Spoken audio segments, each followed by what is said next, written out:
আস্তিক আর নাস্তিক বিষয়ে বলছেন তো? ধার্মিক এবং অধার্মিক সম্পর্কে জিজ্ঞাসা করছেন তো? দেখুন, আস্তিক কাকে বলে? যিনি বিশ্বাস করেন যে আমার একজন স্রষ্টা আছেন, একমাত্র ঈশ্বরে বিশ্বাস যার আছে, এবং যিনি মনে করেন যে আমার একজন প্রতিপালক আছেন, আমার একজন রক্ষক আছেন, আমার একজন প্রভু আছেন, তাকে বলা হয় আস্তিক।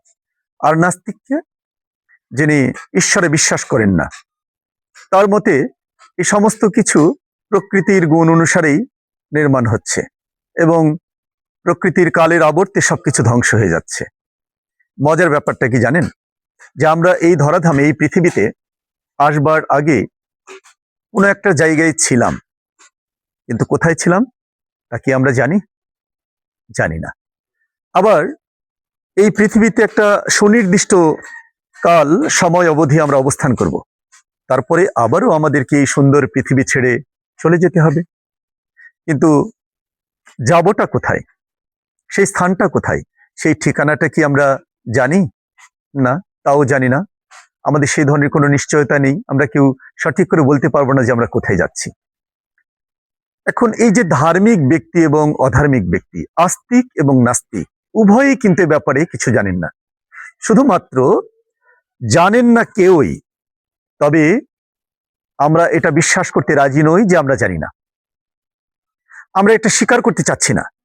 আমরা যে জানি না, আমরা যে এই বিষয়ে অজ্ঞ, আমাদের যে এই বিষয়টি সম্পূর্ণ অজানা, অজ্ঞাত, এটা আমরা স্বীকার করতে চাই না।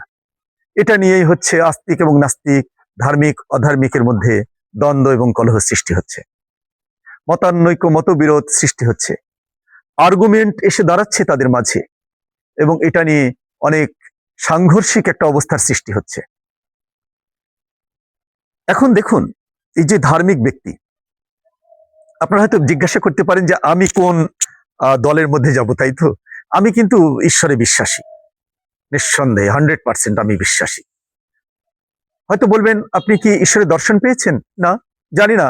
ঈশ্বরের দর্শন পাইনি, কোথা থেকে আসলাম তাও জানি না, কোথায় যাব তাও জানি না। ওই ধরনের প্রশ্ন আমাকে যদি করেন, আমি কোনো উত্তর দিতে পারবো না। কিন্তু তথাপিও আমি ঈশ্বরে বিশ্বাস করি। কেন বিশ্বাস করি এটি প্রশ্ন করবেন তো? হ্যাঁ, সেটা বলছি। যে আমাদের এই যে দেখুন, এখানে অনেক বৃক্ষরাজি, অনেক তরুলতা রয়েছে। এখানে আমার পেছনে ডাইনে বামে ঘর রয়েছে, ইটের ঘর, তা টিন দিয়ে কি চমৎকার ভাবে ছাউনি দেওয়া আছে, অনেক কিছু। এবং আমি বসে আছি চেয়ারের উপরে, সামনে টেবিল রয়েছে, বই পুস্তক রয়েছে, কলম রয়েছে। এ সকলের কিন্তু নির্মাতা আছে। ঘর কিন্তু আপনা আপনি হয়নি। এই কলমটি যে দেখছেন, কলমটি কিন্তু এমনি এমনি হয়ে যায়নি। এই কলমটির একজন নির্মাতা আছেন, এবং এই যে চেয়ার টেবিলগুলো, সেগুলোর নির্মাতা আছেন। ঘর নির্মাতা আছেন, আমার একজন নির্মাতা আছেন। সুতরাং তিনি আমাদের অজানা, অচেনা এক মহাশক্তিধর, পূর্ণাঙ্গ এক চৈতন্য সত্তা একজন মালিক আছেন। তিনি আমাদের প্রভু, তিনি পরমেশ্বর, যিনি আমাদের সৃষ্টিকর্তা, যিনি আমাদের রক্ষক এবং প্রতিপালক। এই জন্য আমি বিশ্বাস করি। আর নাস্তিকের কিন্তু কোনো দর্শন নেই। তারা শুধুই বলেন যেটা প্রকৃতির প্রভাবে হচ্ছে, প্রকৃতির প্রভাবে সৃষ্টি হচ্ছে, কালের আবর্তে তা ধ্বংস হয়ে যাচ্ছে, লয়প্রাপ্ত হচ্ছে, এর বেশি কিছু নেই। তাহলে পার্থক্যটা কি দাঁড়াচ্ছে? আস্তিকের আছে ঈশ্বরে বিশ্বাস এবং সৃষ্টিকর্তার প্রতি, পরমেশ্বরের প্রতি গভীর শ্রদ্ধা, প্রেম এবং ভক্তি। তাদের আছে মুক্তি মোক্ষের আশা, তাদের আছে স্বর্গ প্রাপ্তির প্রত্যাশা, তাদের আছে